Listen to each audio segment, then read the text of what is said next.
할렐루야. 참 좋으신 우리 주님의 이름으로 문안드립니다. 오늘도 말씀 가운데 하나님께서 우리에게 지혜를 주시고 우리 인생이 나아갈 길을 알려주시고 또 우리 마음 가운데 성령께서 그 길을 용기 있게 믿음으로 살아낼 힘을 주시기를 주님의 이름으로 간절히 축복합니다. 오늘은 우리가 출애굽기 2장 말씀을 함께 보려고 합니다. 아, 언약을 기억하시는 하나님께서 건져내신다라는 제목으로 함께 말씀을 보도록 하겠습니다. 자, 오늘 말씀도 우리가 크게 세 단락으로 나누어서 볼 텐데요. 먼저 첫 번째는 1절부터 10절까지 말씀입니다. 우리가 잘 아는 모세, 그 모세의 탄생과 모세가 바로의 궁에 들어가기까지 어떤 그런 기적적인 스토리를 우리가 함께 보려고 합니다. 우리가 오늘 말씀을 보기 전에 먼저 지난 1장 마지막 절, 애굽의 통치자였던 바로가 히브리 민족을 어, 학대하기 시작하였다는 것. 그 중에서도 아주 무섭게도 남자아이는 태어나는 대로 다 나일강에 던져서 죽여버리고 여자아이만 살려두라 라고 하는 어떤 그런 무시무시한 명령이 내려졌던 때라는 것을 기억해야 되겠습니다. 바로 애굽의 왕이었던 파라오가 히브리인들의 그 번성함을 막기 위하여 이런 정책을 펼쳤던 것이죠. 이것은 아, 단순히 되어진 일이 아니라 사탄의 계획이다라고 이야기했습니다. 겉으로 볼 때에는 정치적인 이유가 있었던 것이지만, 하지만 그 영적인 내면을 살펴볼 때에는 이스라엘을 번성하게 하지 못함으로 하나님의 계획, 아브라함을 통하여 수많은 씨를 주시고 그를 통하여서 또 구원자 메시아를 이 땅에 보내시려고 하시는 그 하나님의 계획을 막으려고 하는 사탄의 책량이었다. 책략이었다라는 것을 우리가 지난 말씀에서 함께 나누었습니다. 자, 우리 이 말씀을 보면요. 먼저 1절에 자, 레위 가족 중 한 사람이 가서 레위 여자에게 장가를 들었다라고 이야기를 합니다. 자, 이 레위 가족의 어떤 결혼 이야기를 지금 소개하고 있는데요. 자, 이 가족이 누구냐 하는 것은 우리 민수기 말씀을 보면 좀 알 수가 있습니다. 모세의 탄생과 관련된 이야기죠. 자, 이 가정에 대해서 좀 소개하고 있는 부분이 다른 성경 본문에 있는데요. 아브라함의 아므람의 처의 이름은 요게벳이니 레위의 딸이요. 애굽에서 레위에게서 난 자라. 그가 아브라함에게서 아론과 모세와 그의 누이 미리암을 낳았고라고 이야기를 합니다. 아하, 여기에서 말씀을 볼 때 요게벳이라고 하는 여인이 바로 모세의 어머니였고 그 아버지의 이름은 아므람이었구나라는 것을 우리가 알 수가 있습니다.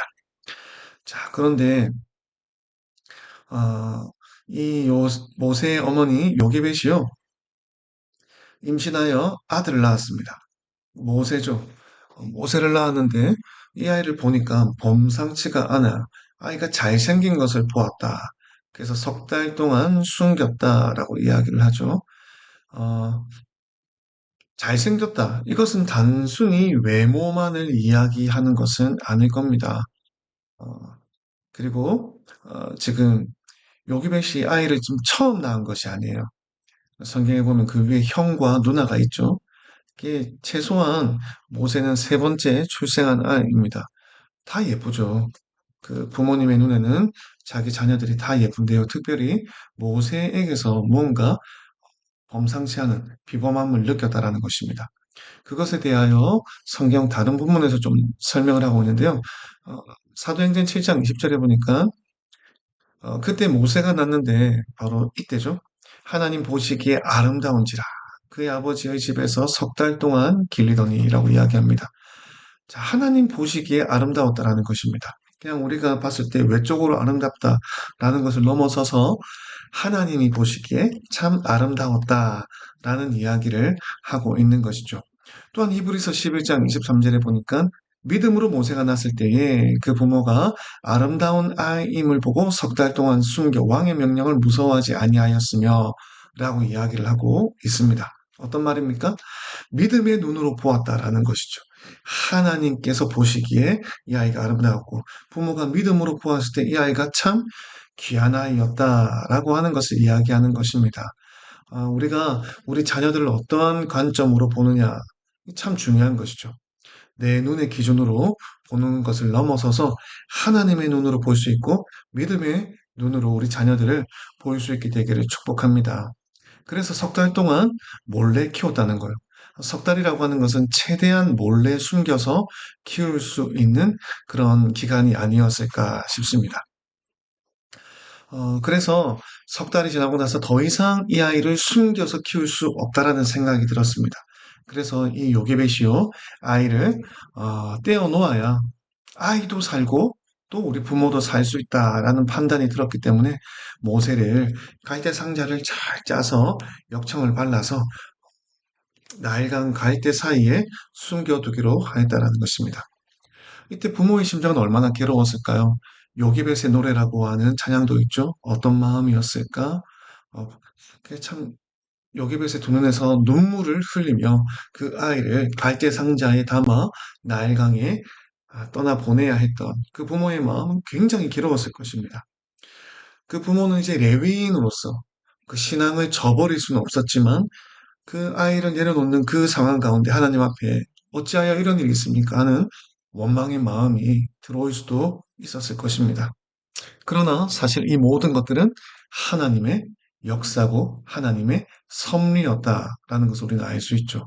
모세가 홀로 서기를 할 수 있도록 그의 인생을 온전히 하나님께 맡겨드리고 하나님의 손에 붙여드릴 수 있도록 그렇게 지금 모세를 나일강에 띄어 보내었다라는 것입니다. 모세를 그렇게 나일강 갈대 사이에 올려놓고 나서는 어머니는 차마 보지 못하고 돌아갔지만 그 누이 미리암은요 아이가 어떻게 되는지 계속 지켜보았다는 것입니다. 그런데 일이 어떻게 되어집니까? 자, 이 이야기를 보면요, 어, 굉장히 재미난 이야기가 있습니다. 더 숨길 수 없게 되어서 아이를 가지 상자에 두고 뛰어 보내는데요. 여기서 우리가 하나님의 섭리와 일하심을 볼 수 있습니다. 바로 바로의 딸이 목욕하러 나일강에 나왔다라는 것입니다.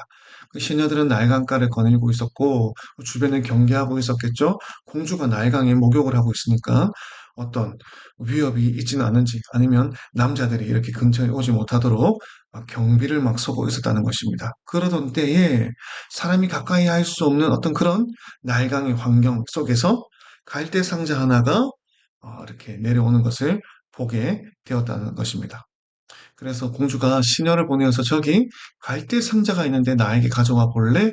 라고 해서 모세가 이렇게 누워있는 갈대 상자를 공주가 발견하게 되었다라는 것입니다. 자, 지금 이 공주는 누구일까? 투트모스 1세가 지금 이 시기에 합정을 펼쳤다라고 이야기했죠. 도토모스 1세가 학정을 펼치고 있었고, 어, 그 아래에 공주가 한 명 있었습니다. 그바 하셉수트라고 하는 그런 공주입니다. 아버지 토토모스 1세의 무남 동료로서 강력한 권력을 가지고 있었다라고 합니다. 그리고 나중에 토트모스 2세와 결혼하여서 어, 딸을 얻었는데요. 이 딸이 어릴 때 죽었다라는 거예요. 그래서 애굽의 실권을 가지고 있는 강력한 권력을 가지고 있는 여인이지만 또 한편으로는요, 자기 딸을 어릴 때 잃어버린 그 아픔을 지니고 있는 그 어머니의 아픔을 가지고 있는 그런 여인이기도 해죠. 그래서 아이들을 볼 때 굉장히 극률한 마음을 가지고 있었던 그런 여인이 아니었던가 하는 생각이 듭니다. 이 여인이 지금 나일강에 와서 목욕을 하고 있었다는 거예요. 왕궁에 있는 목욕시설을 버리고 나일강에 나와 있다? 나일강은 어떤 강입니까? 나일강은 애굽 사람들이 생각할 때 굉장히 신성하다고 여기는 그런 강이었죠. 그래서 여기서 목욕을 한다는 것은 마치 정결 예식을 하고 있는 것과 어떤 같은 의미인 것입니다. 자, 이 공주가 지금 신성한 마음으로 나일강에 나와서 목욕을 하고 있는 거예요. 좀 어떤 마음을 가지고 나왔을까요? 어릴 때 딸을 잃어버렸고, 이제 본인도 이제 아이를 가지고 싶은 그런 마음이 있었진 않았을까? 우리가 한번 생각해 볼 수 있겠죠. 그래서 지금 나일강에 와서 정결 의식을 하며 지금 아이에 대한 생각을 어떤 그런 기도를 하고 있었던 것은 아닐까라는 생각입니다. 근데 그때 운명처럼 갈대 상자 안에 아이를 발견하게 되는 거죠. 그리고 그때 그 상자를 열어보니까 마침 아기가 있는 거예요. 그리고 마침 그때 그 아기가 응애, 응애 하고 우는 겁니다. 여러분, 응애, 응애 하고 우는 아기를 보면요. 이 사람이 마음이요. 안아주고 싶고, 얼르고 달래고, 막 그런 마음이 생기는 거거든요. 거기다가 하세소트가 이런 어떤 배경 속에서 이 아이를 보았을 때, 얼마나 그 마음 가운데 불쌍히 여기는 마음이 생겼을까. 그래서 그를 불쌍히 여겨 이르되 이는 히브리 사람의 아이로다라고 이야기를 하였다라는 것입니다. 와, 참 이 이야기가 참 뭔가가 이렇게 딱딱 맞아 떨어지는 이야기처럼 들려요. 이런 것들을 우리가 하나님의 섭리와 일하심이다라고 이야기할 수 있겠죠. 아이가 울었다라는 것입니다. 그리고 그것을 불쌍히 여기는 마음을 가졌죠. 바로 공주의 마음 가운데 모성애가 발동을 했다라는 것입니다. 그래서 히브리 아이인 것을 알고도 이 아이를 거두어 들이게 된 배경이 되는 것입니다. 지금 자기 아버지는 히브리인의 남자아이는 다 죽여라 라는 명령을 내린 그런 왕입니다. 그런 파라오인데 그 공주는요, 그 딸은 히브리 사내 아이를 양자로, 왕자로 지금 입양하는 그런 일이 일어났다라는 것입니다. 이것은요, 하나님께서 일하셨다라고 하지 않고서는 우리가 설명할 수 없는 거죠. 하나님께서 그 공주의 마음을 감동시키셨고, 공주가 모세를 안고, 이것은 나일강의 신에 계시다라는 마음을 가지고 양자로 받아들였다는 거예요. 비록 공주에게 여호와 신앙이 있었던 것은 아니지만, 하나님께서 그 마음을 감동시키신 하나님의 개입하심, 하나님의 일하심이 있었다라는 것입니다. 그리고 그 모든 것을 지켜보고 있던 그 미리암이요, 공주에게 뛰어갑니다. 그래서 히브리 유모 중에 아이에게 젖을 먹일 사람을 제가 알아볼까요? 라고 했더니 공주가 그리하라 라고 해서 누구를 데려옵니까? 자기 어머니를 데리고 오는 거죠. 와, 신난다, 그죠? 그래서 어머니 요게벳이 왕궁에 들어가게 되었습니다. 그래서 자기 아들 모세에게 젖을 먹이면서 공주로부터 월급을 받게 되는 거죠. 대단한 일 아닙니까? 모세는 어려서부터 어머니 젖을 열심히 빨아먹으면서 어머니에게 월급을 준 효자 중에 효자였다라는 것을 우리가 또 한번 생각해 볼 수 있겠네요. 자, 정말 이 하나님의 섭리를 우리가 볼 수가 있다라는 것입니다. 하나님께서 바로의 딸의 마음을 감동하셨다는 거죠. 자, 요게벳의 상황을 우리 다시 한번 생각해 보겠습니다. 요게벳은 모세를 낳고 참 어떻게든 그를 키우고 싶은데 어떻게 할 수 없는 현실 가운데 절망하고 있었다는 거예요. 하지만 요게벳은 그가 계속해서 모세를 끌어안고 있는 것이 아니라 결국에 하나님의 손에 이렇게 맡겨 드렸다라는 것입니다. 하나님께 맡겨 드렸더니 하나님께서 다시 그 아이를 요게벳에게 돌려 보내주셨다라는 것이죠. 그때의 모세는요, 더 이상 요게벳 개인의 아들이 아니라 하나님의 자녀라구나, 내 소유가 아니라 하나님의 소유로구나라는 것을 깨닫게 되었다라는 것입니다. 우리가 내 자식을 내 품에 안고 있으면 내 자식으로만 살다가 끝나겠지만 우리 자녀들을 하나님의 손에 올려드릴 때에 하나님께서 그 자녀를 통하여 놀라운 일을 하시고 또 그 놀라운 자녀를 또한 우리 품에 다시 안게 해 주신다라는 것입니다. 그래서 그 아이의 이름을 어떻게 이야기합니까? 모세라고 지어 주었다라는 것입니다. 모세. 너무 놀라운 이야기입니다. 그죠? 요기벳의 작은 신앙과 또 하세소트 공주의 어떤 그런 어릴 때 자녀를 잃어버렸던 그 영민의 마음이 이렇게 합력하여 모세라고 하는 이 아이가 애굽의 왕자로서 입양이 되고 애굽의 모든 학문과 훌륭한 것들을 먹고 배우며 자랄 수 있게 되었다라는 것입니다. 이 하나님께서는요, 지금 히브리인들의 아들들은 다 죽을 수밖에 없는 그런 절박한 환경과 그리고 또한 하세스트의 어떤 그 애절한 마음, 이 모든 것들이 딱 합력하여서 하나님의 카이로스의 시간을 이루어 가시더라라는 것입니다. 그래서 모세의 어떤 이러한 탄생과 또 성장은요, 믿는 자 요게벳과 믿지 않는 자 하셉수트 사이에 조화를 이루었던 것이다라는 것입니다. 그리고 또 한 가지 우리가 조금 나눌 만한 이야기는요, 이 갈대 상자. 이 상자라는 말은요, 히브리어로 테바라고 하는 것인데요. 이 상자라는 말이 또 한 가지 쓰여진 곳이 바로 창세기 6장 14절입니다. 너는 고페르 나무로 너를 위하여 방주를 만들라. 방주. 이 방주가요, 또한 테바라고 하는 단어. 이 갈대 상자와 똑같은 단어입니다. 그러니까 이두 사건이 유사점이 있죠. 물에 빠져 죽을 수밖에 없었던 인생이 하나님의 은혜로 건진받아 구원을 얻게 되는 사건. 이 사건 가운데 쓰여진 상자, 테바라고 하는 동일한 사건이 있다라는 거죠.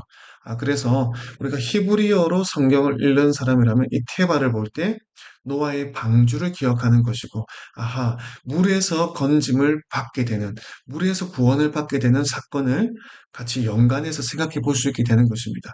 그래서 이 이야기가 나중에 홍해 앞에서 그 물에 빠져 죽을 수밖에 없는 인생이 다시 한번 하나님의 기적적인 역사로 구원을 받게 되는 이야기까지 다 연계해서 하나님의 구원과 관련해서 이 테마를 묵상해 볼 수 있게 되는 것이죠.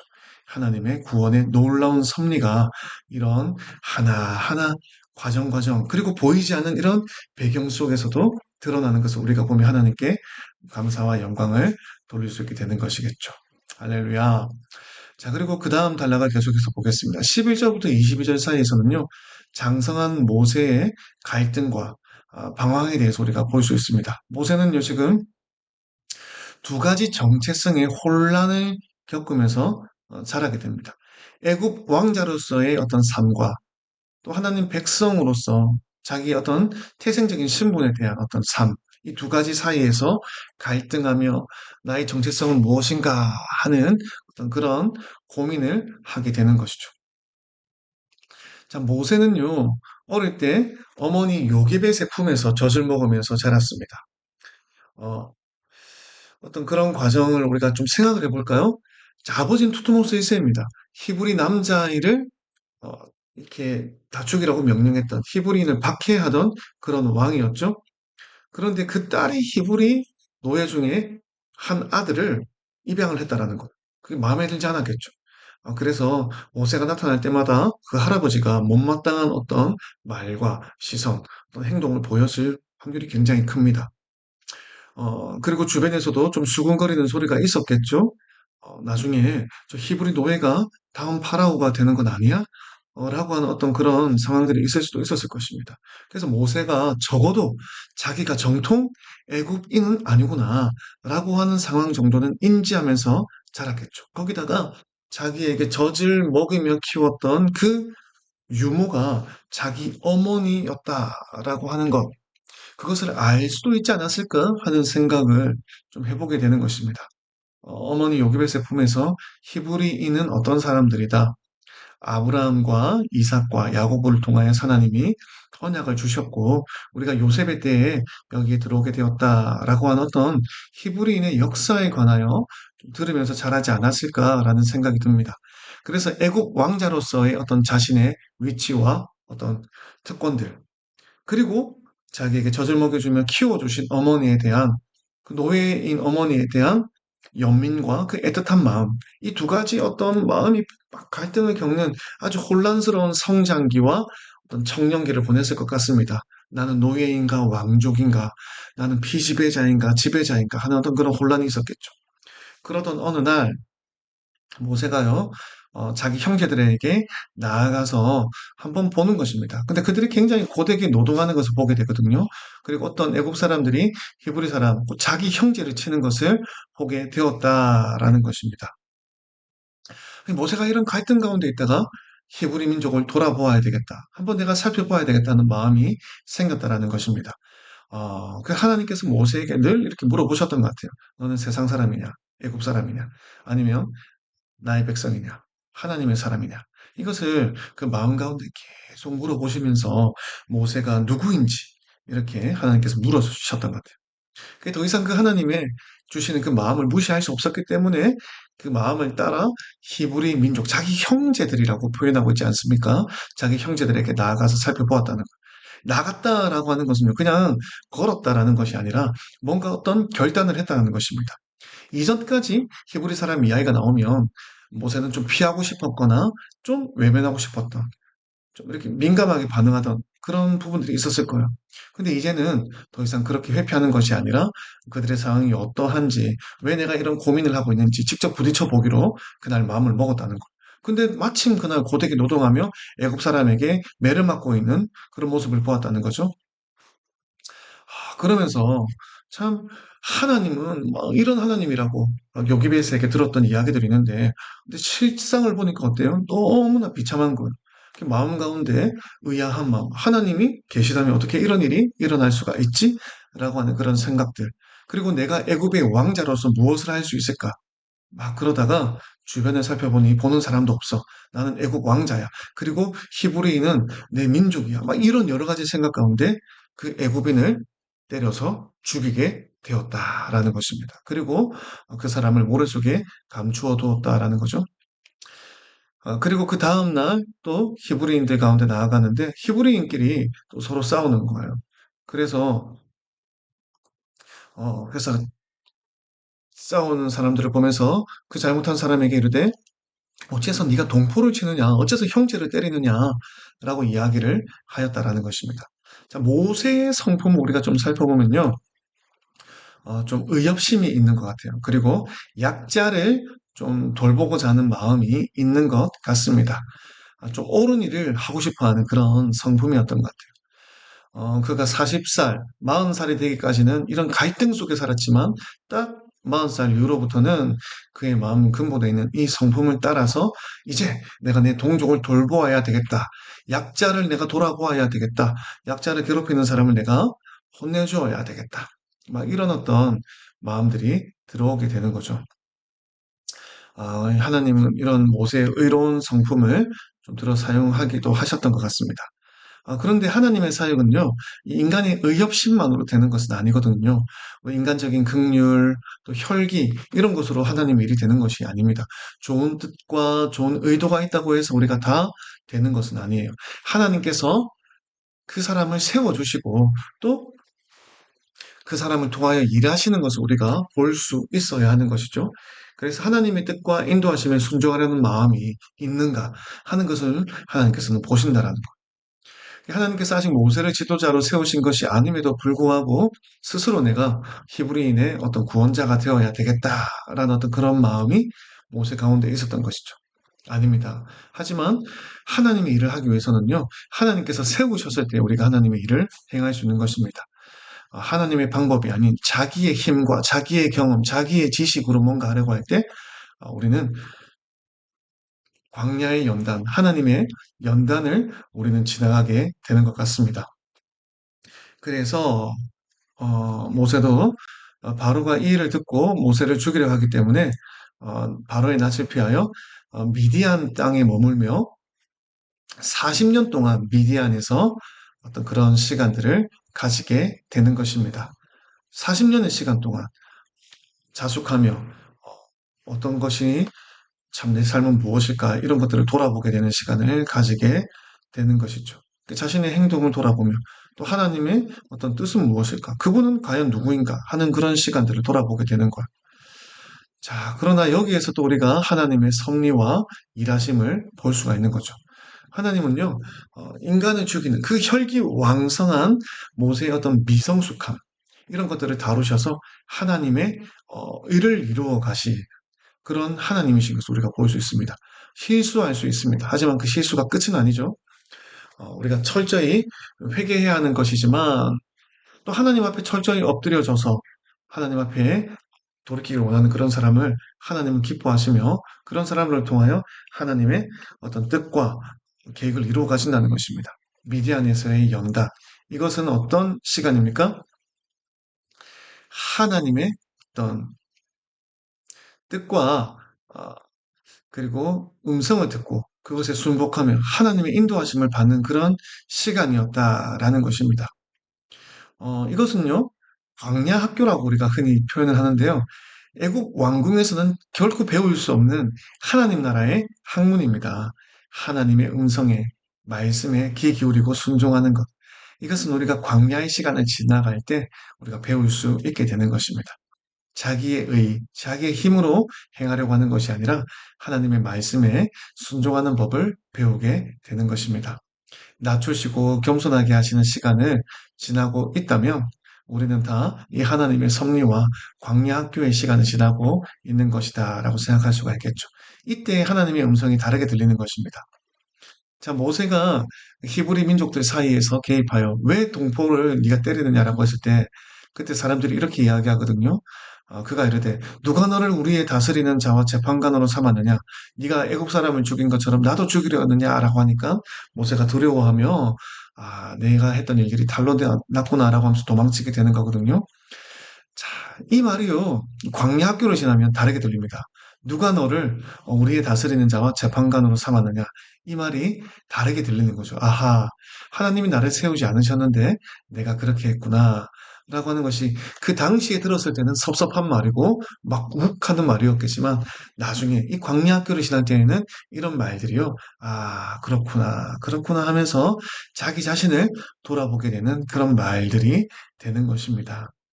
바로 여기 광야에서의 연단을 지날 때 이런 일들이 일어난다는 것입니다. 참 놀라운 하나님의 섭리죠.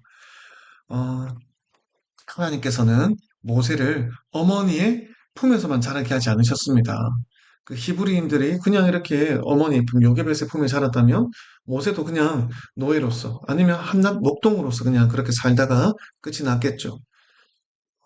그리고 또 이런 어떤 사건, 막 자기 형제들을 돌아보다가 애국 사람을 죽이는 이런 실수하고 하는 이런 일이 일어나지 않았다면 바로의 왕궁에서만 생활하며 다른 사람의 아픔을 전혀 이해하지 못하고 하나님의 음성을 들을 줄 모르는 사람이 되었을 것입니다.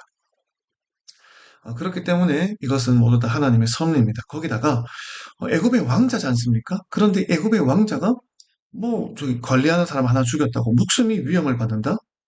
좀 너무 과하지 않나라는 생각이 드는데요. 이것도 당시 비하인드 스토리를 보면요. 배경을 보면은 아하라는 것을 우리가 깨달을 수 있습니다. 자, 이제 투투모스 2세가 궁녀와 눈이 맞아서 또 아들을 낳게 됩니다. 이 아들이 나중에 투투모스 3세가 되고 결국에 하셉수트, 모세의 어머니죠. 하셉수트와의 사이에서 권력 다툼이 엄청나게 일어나는 것입니다. 그래서 투투모스 3세와 그리고 또 모세, 누가 그 다음 파라오가 될 것인가 하는 그런 어떤 갈등이 있었는데 사람들이 대부분 정통 애국 왕조가 계속 지속되기를 원했겠죠. 그래서 모세에게는 실무적인 어떤 불리함이 있었다는 것입니다. 그래서 이런 과정이 있었기 때문에 애국 사람 한 명을 죽인 것이 모세에게 아주 큰 약점이 된 것이죠. 목숨이 위협당하는. 저 봐라, 모세는 안 된다. 히브리인의 편을 들 사람이다. 나중에 저 사람이 파라오가 되면 반드시 우리 애굽에게 해가 될 것이다. 라고 하는 어떤 그런 막 음해를 받기에 굉장히 이렇게 그런 상황이었다는 것입니다. 그래서 이 모세가 계속 자기의 방법을 밀고 나갔다면요. 거기서 이제 도망가지 않고 미디안으로 나가지 않고 계속 자기의 힘으로 거기서 버텼다면은 자기의 목숨도 위험했겠지만 히브리인 전체의 어떤 어, 생존 자체가 힘든 상황이 되었을 것입니다. 그래서 이런 모든 것들이요, 다 하나님의 섭리 가운데 일어났던 일이라는 것입니다.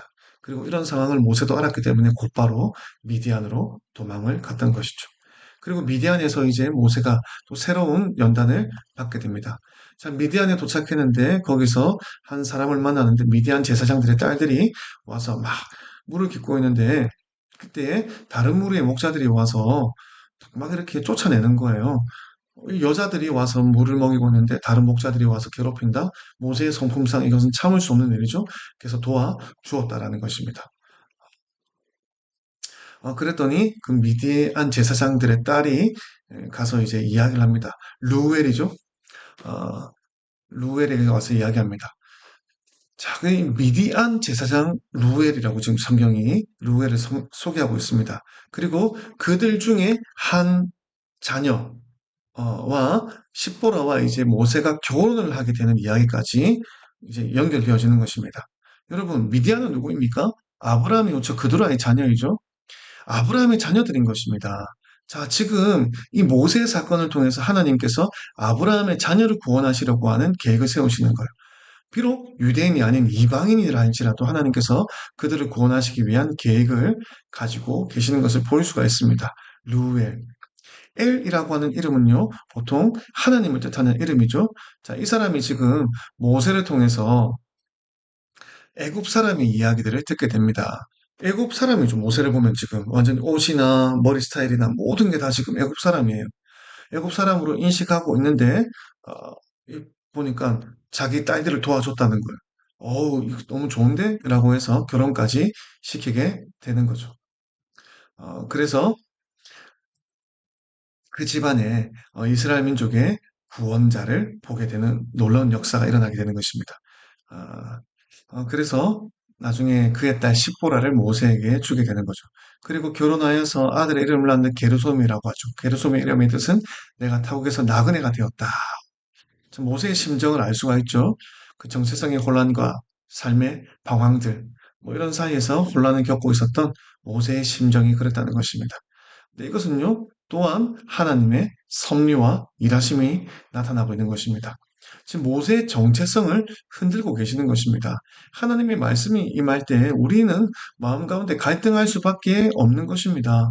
내가 가지고 있던 정체성과 하나님 나라의 정체성이 서로 부딪힐 수밖에 없는 것이죠. 나의 세속적인 가치관과 하나님 나라 가치관이 당연히 부딪히며 갈등이 일어날 수밖에 없는 것입니다. 이때 하나님께서 우리의 정체성을 흔드신다는 거예요. 우리의 정체성, 세속적인 정체성을 막 흔드시고 나서 이제 하나님 나라의 정체성을 가지게 하시는 거죠. 그래서 우리의 정체성이 하나님의 어떤 말씀에 동질화의 과정을 겪게 하시는 것입니다. 정체성을 흔들고 이런 동질화, 아이덴티피케이션의 과정을 거치면서 우리가 하나님의 말씀에, 하나님의 마음에 합하여지게 하는 이런 시간들을 가지게 하신다는 거예요. 반드시 이 시간을 돌파하고 지나가야만 우리는 하나님의 마음으로 하나님의 일을 하는 사람들이 되고 거듭난 심령이 될 수가 있다라는 것입니다. 우리 모두가 다 자라온 환경이 다릅니다. 각자의 정체성을 가지고 있다라는 거예요. 그런데 우리는 다 하나님의 말씀의 부르심을 받았을 때에 각자의 정체성이 아닌 하나님 나라의 정체성을 가지고 살아가는 사람들이 될 수 있고 하나님의 일을 할 수 있게 된다라는 것입니다. 할렐루야. 본토 친척 아비 집을 떠나야 된다. 이것은 믿음의 조상 아브라함 때부터 그랬던 것입니다. 모세도 지금 자기의 모든 환경에서 떠나서 오직 광야에서 하나님만을 대면하는 시간을 지금 하나님께서 준비하고 연단하고 계시는 것을 볼 수가 있습니다. 그리고 이런 상황 가운데 마지막 23절부터 25절 하나님께서 이제 어, 애굽의 상황을 새롭게 하시는 것을 볼 수가 있죠. 그리고 하나님께서 언약을 기억하고 계신다라는 것을 우리에게 알려주고 있습니다. 하나님께서는 고통을 통하여 하나님의 백성들이 하나님을 찾고 부르짖게 하시는 것을 볼 수가 있습니다. 자, 여러 해 후에, 사실 여러 해 후에라고 이야기하지만 40년이 지났습니다. 40년이 지나고 애고방이 죽었습니다. 이제 모세의 모습을 노리던 그 애고방은 죽었고요. 이스라엘 자손은 고된 노동으로 말미암아 탄식하며 부르짖었습니다. 그 고된 노동으로 하나님께 막 부르짖는데 그 소리가 하나님 귀에 들렸다라는 것입니다. 그리고 하나님께서 그들의 고통 소리를 들으시고 하나님이 아브라함과 이삭과 야곱에게 세운 그 언약을 기억하셨다라는 것이죠. 하나님이 이스라엘 자손을 돌보셨고 하나님이 그들을 기억하셨다라는 것입니다. 자, 이스라엘의 상황을 또 한번 생각해 봅시다. 야곱의 가족이 애굽에 들어갔던 것, 70인의 가족이 애굽에 갔을 때 그때는 요셉이 총리였죠. 아마 굉장히 선대를 받았을 것입니다. 좋은 대접을 받았을 것입니다. 300년간 아주 좋은 환경 속에서 애굽에서 먹고 자고 놀았을 겁니다. 이 300년의 시간 동안 아마도 이 이스라엘 백성들, 야곱의 후손들은요, 우리도 이제 애굽 사람이다. 라는 그런 정체성을 가졌을 수도 있었겠죠. 그런데 어느 날 왕조가 바뀐 겁니다. 힉소스 왕조, 셈족의 왕조였죠. 자기들과 먼 친척 관계였다는 거예요. 그런데 지금 애굽 왕조가 새롭게 들어왔습니다. 그래서 이 이민족 왕조를 무너뜨리고 애굽 왕조가 세워진 거죠. 그래서 이 힉소스 왕조를 무너뜨린 애굽 왕조가 세워졌다는 거예요. 그 전까지 히브리 사람들은 스스로 애굽인처럼 여기며 아주 편안하게 거기서 지냈을 텐데 이제 왕조가 바뀌면서 히브리 사람들에게도 이제 정체성이 혼란이 오는 겁니다. 우리가 이제 더 이상 애국 사람이 아니구나. 그럼 우린 누구지? 히브리인인가? 막 이런 생각이 드는 거죠. 근데 거기다가 이제 노예 생활까지 하게 된 겁니다. 그래서 이 애국 왕조가 셈족인 힉소스 왕조를 이렇게 막 핍박하며 몰아내기 시작하면서 히브리 민족에 대한 억압도 함께 시작되었습니다. 이게 지금 모세가 태어나던 때의 역사적인 배경이지 않습니까? 그래서 더 이상 애굽에 마음 편히 눌러 앉아 있을 수 없는 상황이 된 것이죠. 그런 상황이 되었기 때문에 그들이 출애굽을 해야 되는 환경이 펼쳐지게 된 것입니다. 이 모든 것들은 다 하나님의 역사요, 하나님의 일하심의 과정이라는 것을 우리는 배워야 하겠습니다. 사랑하는 여러분, 오늘 말씀을 통하여서 나는 누구인가, 하나님 앞에 나는 누구인가 하는 것을 우리가 함께 배워나갈 수 있게 되기를 간절히 축복합니다. 그리고 내가 누구인지 알게 되었을 때 망설임 없이 하나님의 음성에, 하나님의 말씀에 순종할 수 있는 저와 여러분 될 수 있게 되기를 주님의 이름으로 간절히 축복합니다. 승리합시다.